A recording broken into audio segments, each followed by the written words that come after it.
students, welcome to your chemistry classroom. प्यारे बच्चों, as I promised in the previous video, आज हम बात करने वाले हैं ड्रैगो कंपाउंड्स के बारे में, ड्रैगो रूल के बारे में. किन कंपाउंड्स के ऊपर हम इसको अप्लाई करते हैं. ठीक है, लेट्स सी. हमारे पास कुछ एक कंपाउंड्स ऐसे हैं जिनको आप हाइब्रिडाइजेशन के साथ एक्सप्लेन कर ही नहीं सकते, जबकि मैंने पहले भी आपको बताया है that hybridization it is a hypothetical phenomena. Theoretical है, इसका प्रैक्टिकल एविडेंस हमारे पास नहीं है, बट हम इसको यूज करते हैं to explain structure of various compounds. तो what happened in phosphine and H2S? Drago has explained their anomalous behavior in very beautiful manner. तो पहले हम देखते हैं ड्रैगो रूल लगता कहां कहां है. देखिए, ड्रैगो के हिसाब से according to Drago's, in compounds of group 14, 15 and 16, it is applicable only group 14, 15 and 16 of period third and onwards. Third period और इसके आगे इन कंपाउंड्स कहां कहां लगता है ये 14th, 15th, 16th ग्रुप के third period and onward. Okay, दूसरी बात, in compounds having total number of electron pairs, मतलब बॉन्ड पेयर, या मैं ऐसे कहूं bond pair plus lone pair. ठीक है, सारे तरह के बॉन्ड्स, मतलब सिग्मा प्लस लोन पेयर्स, सारे के सारे sigma plus lone pairs is equal to 4. उनका सम टोटल होना चाहिए 4, not less than 4, not more than 4. ये दो कंडीशंस आ गई. And central atom with electronegativity less than 2.5. Central atom की electronegativity is less than 2.5. Do not hybridize with elements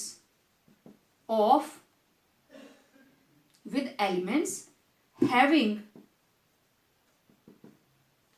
lesser electronegativity than central atom.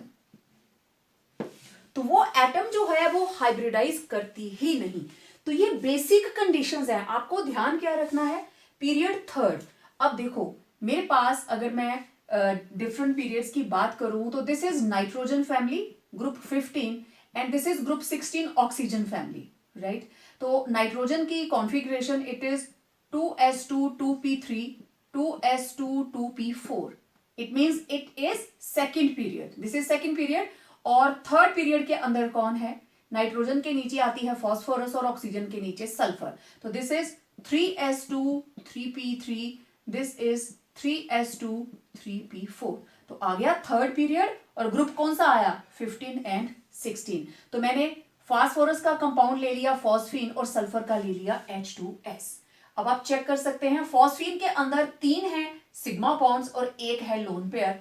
H2S के अंदर 2 sigma और 2 lone pair. उनको मैं अभी डिटेल लेती हूं. ये चीज क्लियर हो गई.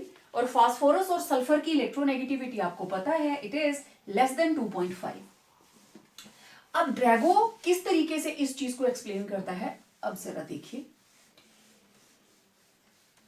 पहले मैं फॉस्फीन को एक्सप्लेन करती हूं. ठीक है, इसको कंपैरिजन दूंगी मैं अमोनिया के साथ. तो this is ammonia with 1 lone pair and this is phosphine with its lone pair, right. और आपको पता है अमोनिया के अंदर यहां पे जो बॉन्ड एंगल होता है इट इज 107 डिग्रीज, राइट. और जो बॉन्ड एंगल यहां हमारे पास फॉस्फीन के अंदर आया, हाइड्रोजन इसके साथ लगी है, इट इज 93.6. तो यहां है 107.5 डिग्रीज और दिस इज 93.6। अब देखो, अगर ये नॉर्मल टेट्राहेड्रल होता, दोनों स्ट्रक्चर टेट्राहेड्रल हैं, बोथ आर sp3 हाइब्रिडाइज्ड, ठीक, according to our assumption that both are sp3 hybridized, तो जनरल इनका बॉन्ड एंगल होना चाहिए था 109.5। लेकिन आपको अब याद होगा, lone pair bond pair repulsions की वजह से ये अंदर को प्रेशराइज हो जाता है और बॉन्ड एंगल 109 से हटकर कितना रह जाता है, 107। ये बात तो समझ में आती है। लेकिन ऐसा क्या हो गया कि बॉन्ड एंगल 93.6 पे पहुंच गया, जबकि इसका लोन पेयर, उसके पास इतनी पावर नहीं है, वो तो दूर तक फैला हुआ है, 3p के अंदर है। This orbital is 3p, right, actually sp3 hybridized, according to this is sp3 hybridized, और बॉन्ड एंगल हो गया 93.6। How it is possible? इतना थोड़ी ना गैप आएगा, 109 से 107 हो सकता है, 105 हो सकता है, 104 तक भी चलो मान लिया, लेकिन इतना कम एंगल आने का रीजन क्या है? जब आप पी ब्लॉक एलिमेंट्स करते हो तो वहां आप सिर्फ इनके बॉन्ड एंगल ही बताते हो, और रीजन ये देते हो कि इनके बीच में इलेक्ट्रोनेगेटिविटी कम है, तो इसके इलेक्ट्रॉन इससे दूर जाते हैं, तो ये इसको अंदर तो प्रेस कर देता है। ओके, चलो थोड़ी देर के लिए वो छोटे सा रीजनिंग देने के लिए, दैट इज वेरी गुड। लेकिन जब हाइब्रिडाइजेशन की बात आती है तो phosphine is found no hybridization, कि इसके अंदर कोई हाइब्रिडाइजेशन नहीं होती, ठीक है। ड्रैगो ने एक फॉर्मूला दिया है that according to Drago it says cos theta, ठीक है, आप कैलकुलेट कर सकते हो s character, cos theta is equal to s upon s minus 1। तो यहां पे cos थीटा की वैल्यू आपके पास आ गई 93.6 डिग्रीज, तो s अपॉन s माइनस 1, और इसको अगर आप कैलकुलेट करते हैं यू विल गेट 0.02। तो अगर इसको परसेंटेज में कन्वर्ट करते हो इट इज ओनली 2%। मतलब फॉस्फीन के अंदर ये जिस ऑर्बिटल की हम बात कर रहे हैं, देयर इज ओनली, इस कंपाउंड के अंदर s ऑर्बिटल भी है, p भी है, राइट। इसका जो हमारे पास जनरल कॉन्फ़िगरेशन है दैट इज 3s2 3p3। तो ये तीनों p और s आपस में मिक्स हो रही हैं, ओके। लेकिन इनकी मिक्सिंग के बाद टोटल s कैरेक्टर है 2% और टोटल p कैरेक्टर कितना है भाई, 98%। What does it mean?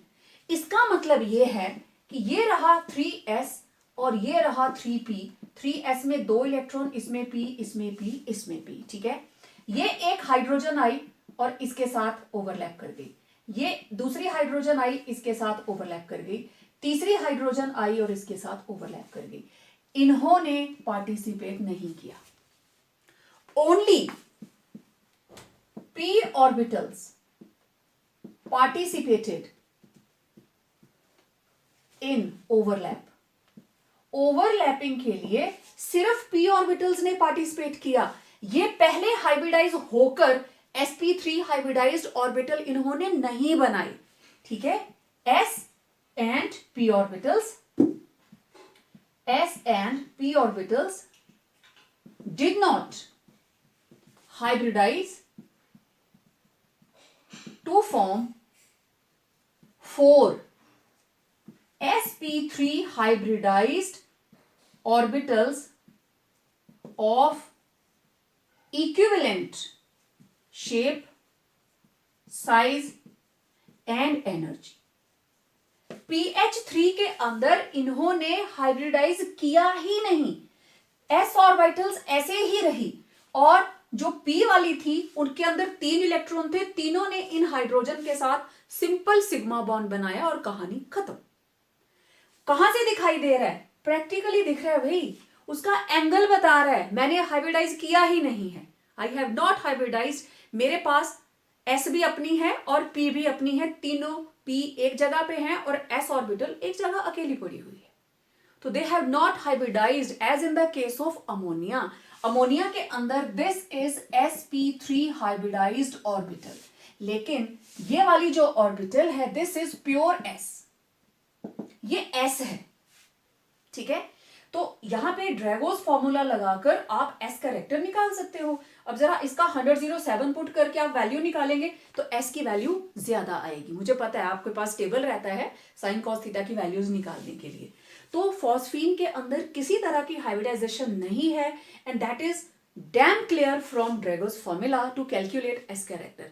क्योंकि अगर इसमें एस कैरेक्टर, देखो जब हाइब्रिडाइजेशन बढ़ती है ना तो एस कैरेक्टर बढ़ता जाता है। मैं इसको हटा दूं, देखो अगर किसी के अंदर है एस पी हाइब्रिडाइजेशन, एक एस और पी हाइब्रिडाइज हुए तो इसमें एस कैरेक्टर है 50%। अगर sp2 हाइब्रिडाइजेशन है तो इट विल बी 33%, और अगर sp3 है तो इट शुड बी 25%। यहां एस कैरेक्टर कितना आना चाहिए था 25%, लेकिन कितना है ओनली 2%। तो सिर्फ 2% है, उसका मतलब ये हुआ इसने हाइब्रिडाइज किया ही नहीं। This is journal contribution. S character कितना है, पी कैरेक्टर कितना है, ठीक है। तो यहां से हमें पता चल रहा है दैट इसके अंदर एस कैरेक्टर कितना है, ओनली 2%। होना कितना चाहिए था 25%, जो कि नहीं है। इट मीन्स ये हमारे पास S orbital as it is पड़ी है, there is no hybridization, that is why it is having bond angle 93.6। अब देखो 90 के करीब एंगल कब आएगा। आप लोग जिस वक्त एक्स वाई जेड एक्सिस बनाते हो, ठीक है, एक्स एक्सिस वाई एक्सिस और यहां आप बनाते हो जेड एक्सिस, राइट। और ये तीनों एक्सिस एक दूसरे के साथ ऐसे होती हैं, इनके बीच में भी 90 डिग्री, इनके बीच में भी 90 डिग्री, और देखो इनके बीच में भी 90 डिग्री दिख रहा है ना, ठीक है, ऐसे ही होती हैं तीनों। ओके, वीडियो से नजर हटाइए, मुझे सुनते रहिए, आप अपने रूम को देखें। आपके रूम में एक लेंथ है, एक विड्थ है, this is length, this is width, और एक कमरे की हाइट है, राइट, दिख रही है सबको। एक एंगल बन रहा है लेंथ और विड्थ के बीच में आपके फर्श के ऊपर, ठीक है। तो ये एंगल भी 90 डिग्री का है।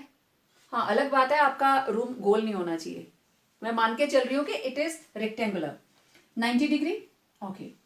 कमरे की विड्थ, चौड़ाई और ऊंचाई के साथ जो एंगल बन रहा है वो भी 90, और लंबाई और ऊंचाई के बीच में जो एंगल बन रहा है वो भी 90।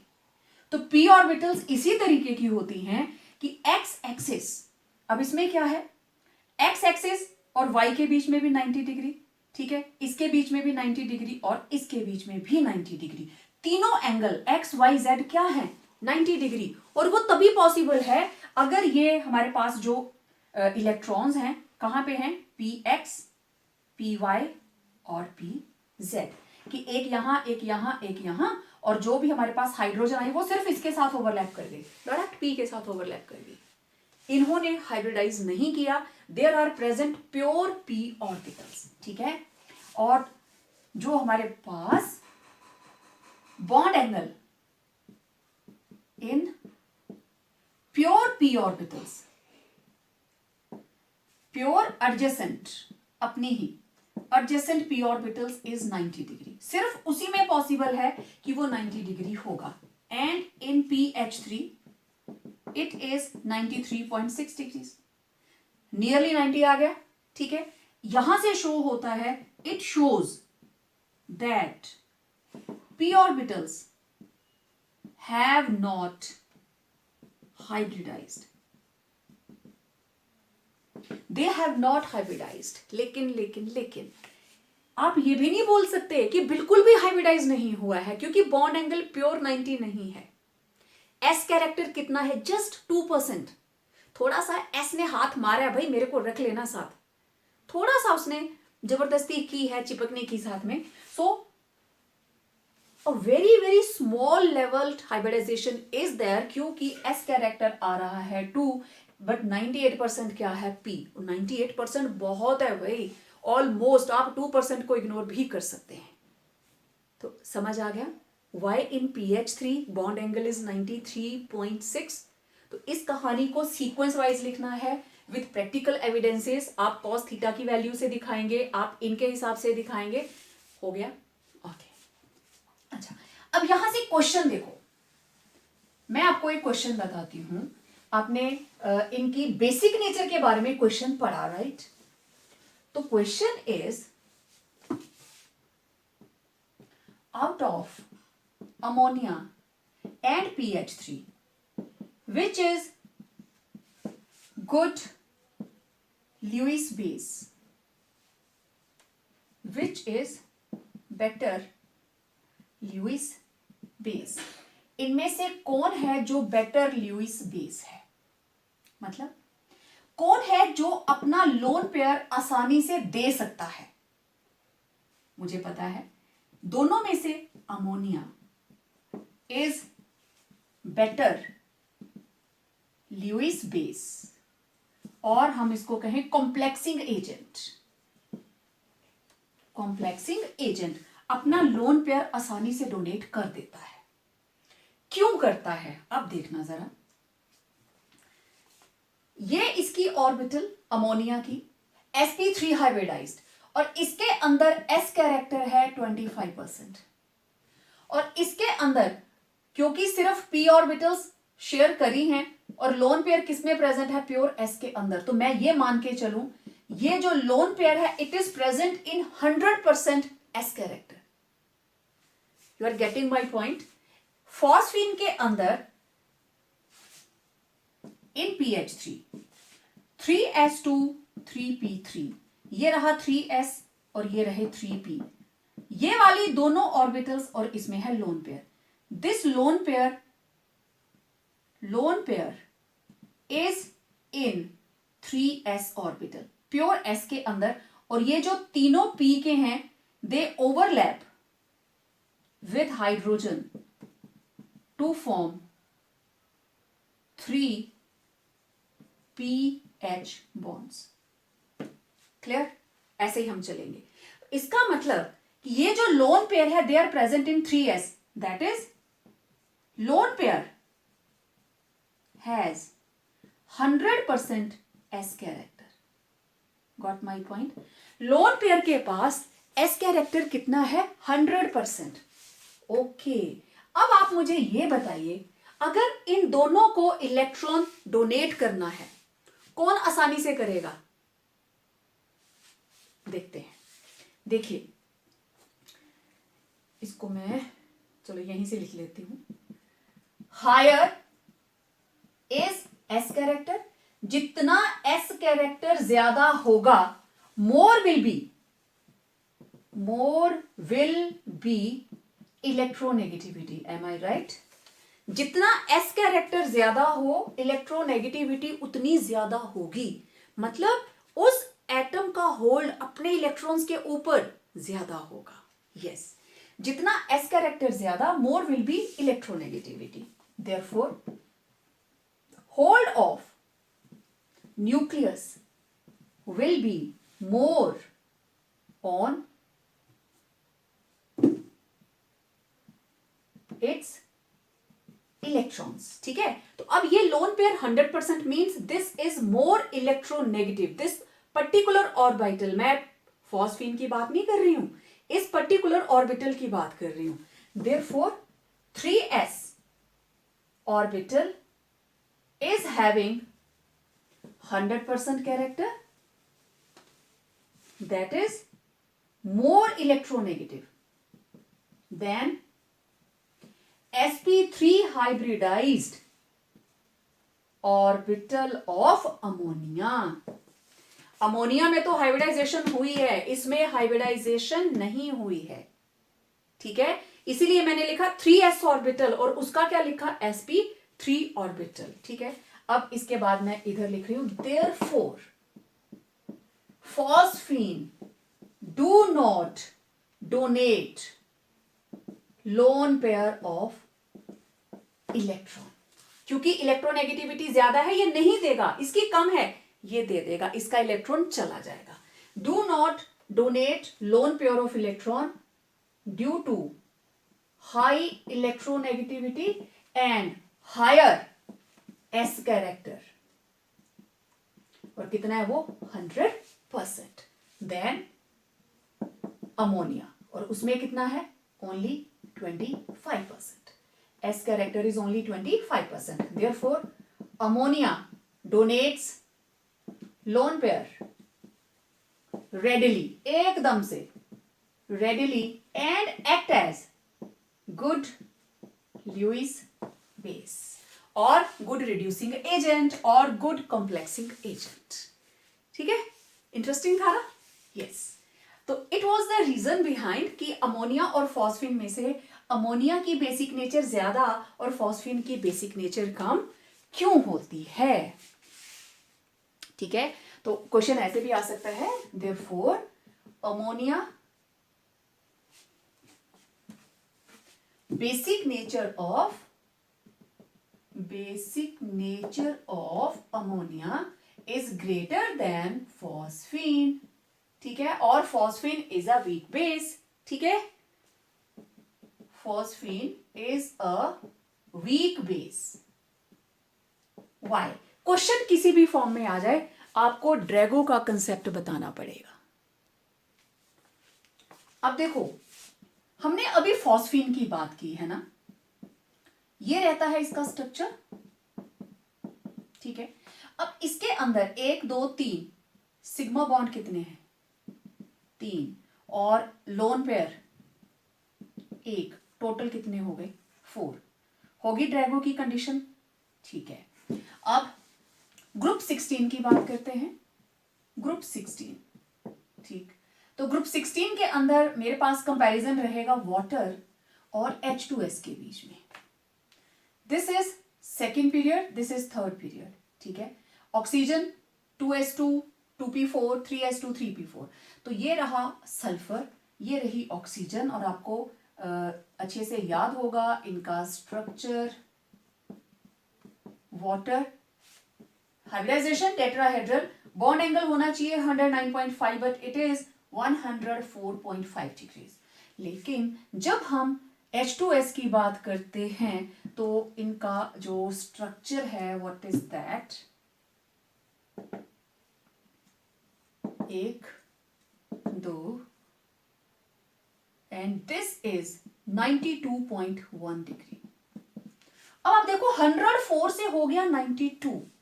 अगेन ऑलमोस्ट उतना ही परसेंटेज कैरेक्टर आएगा इसके अंदर. अब अगर मैं cos थीटा निकालती हूं S/S-1, तो in case of H2S it will be cos 92.1 S/S-1 and according to my calculation it will be 0.019 something. ठीक है, it will be around 0.18 something. ठीक है, आप लोग अच्छे से देखना क्या रहेगा. और अगर हम इसकी परसेंटेज निकालें it will be 1.8%. May be इससे भी कम हो. वहां हमने 93.6 से निकाला था ना वैल्यू, तो मे बी इससे भी कम आ सकती है. तो 1.7 to 8 के बीच में आएगा. मीन्स 2% से भी नीचे आ गया. ठीक है, अब S कैरेक्टर है इतना, इसके अंदर S character is 1. Let it be 8%. ठीक है, तो अप्रोक्सीमेटली. ठीक है, अप्रोक्स. तो P कैरेक्टर कितना आया इसके अंदर?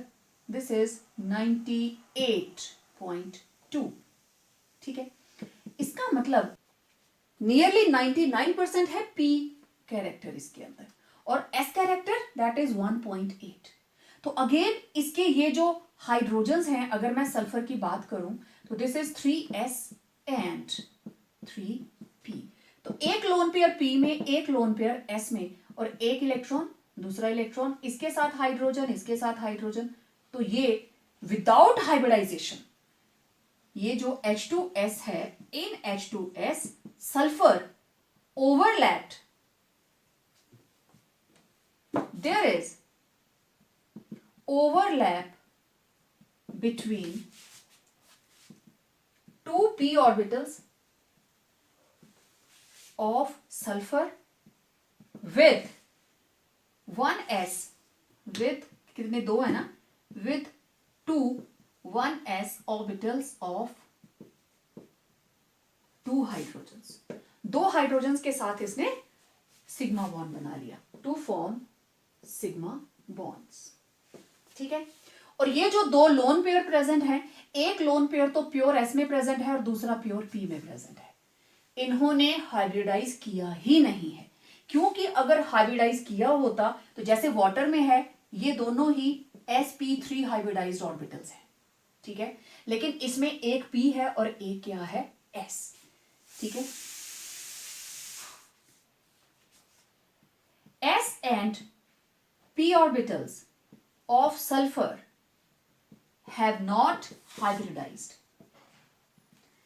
इन्होंने हाइब्रिडाइज नहीं किया है, और ये कहां से क्लियर है, फ्रॉम ड्रैगोस कैलकुलेशन, ठीक है, which is clear, which is evident from Drago's formula to calculate s character, ठीक है, एस कैरेक्टर यहां से हमने कैलकुलेट कर लिया, ठीक है।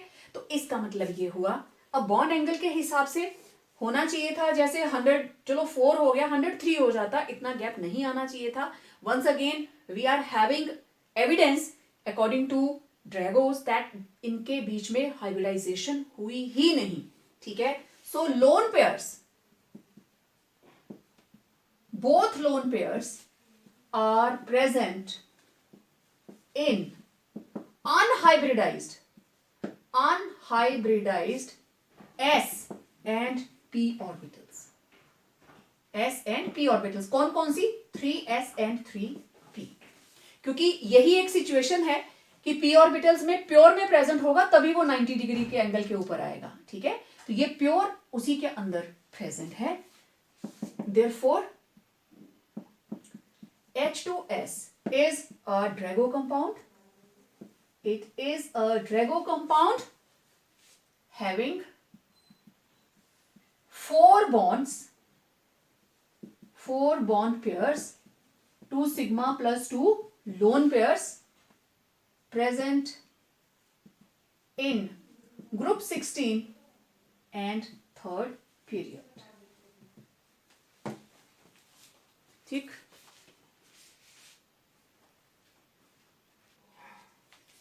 अब देखो इनके भी क्वेश्चंस किस तरीके से आते हैं। ये तो हो गया, ड्रैगो कंपाउंड है, इसके अंदर आप हाइब्रिडाइजेशन नहीं बताएंगे, इट हैज नॉट हाइब्रिडाइज्ड, ठीक है, एस कैरेक्टर बता दिया ना उसने, इसके हिसाब से होना चाहिए था 25%, और तो उधर है नियरली 1.7 to 1.8% ओनली, तो दैट इज इसका मतलब ये हुआ इस पूरे कंपाउंड के अंदर जो ये वाले बॉन्ड्स बना रहा है, तो उसमें एस कैरेक्टर बहुत ही कम है, इट इज प्योरली पी, ठीक है। पी कैरेक्टर कितना है, अबाउट 98.2%, तो ये पी के साथ ही बने हुए, ये जो बॉन्ड्स हैं they are formed with p only, ठीक है, ओके। अब मेरे को एक चीज बताइए, आपने कोऑर्डिनेशन केमिस्ट्री के अंदर कहीं पे भी H2S पढ़ा जो कोऑर्डिनेट कंपाउंड बना रहा हो, नहीं पढ़ा, ठीक है। क्यों नहीं पढ़ा, क्योंकि वाटर के अंदर इलेक्ट्रॉन्स जो हैं, water is a good complexing agent और स्ट्रॉन्ग लाइगेंड, ठीक है। सेम क्वेश्चन उसके लिए भी लिख सकते हो आप, ammonia is a strong ligand than phosphine, reason वही रहेगा, क्वेश्चन ये भी हो सकता है।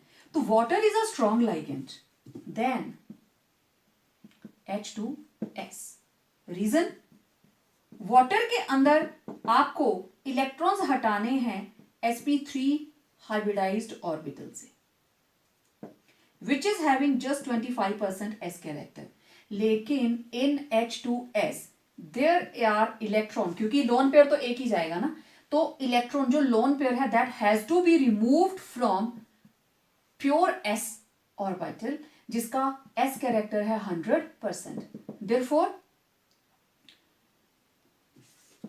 from H2S lone pair donation is quite tough, is quite difficult, as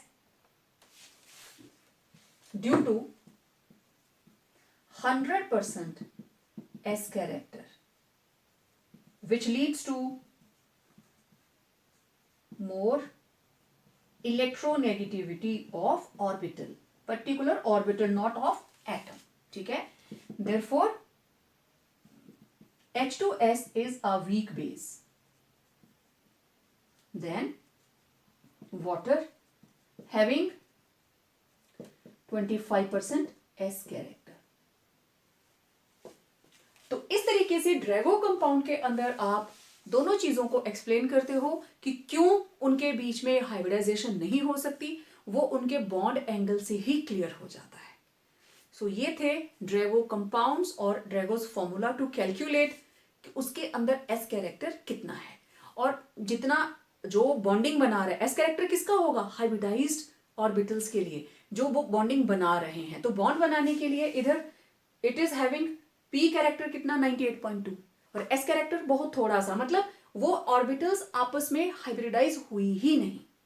ठीक है, तो जितना मैं लिख पाई मैंने लिखा है, जितना बोला है उसको अपनी वर्डिंग में लिख कर जितने क्वेश्चंस मैंने लिखे उनको जरूर मेरे को रिटर्न करना. ठीक है, so it was all about Drago compounds.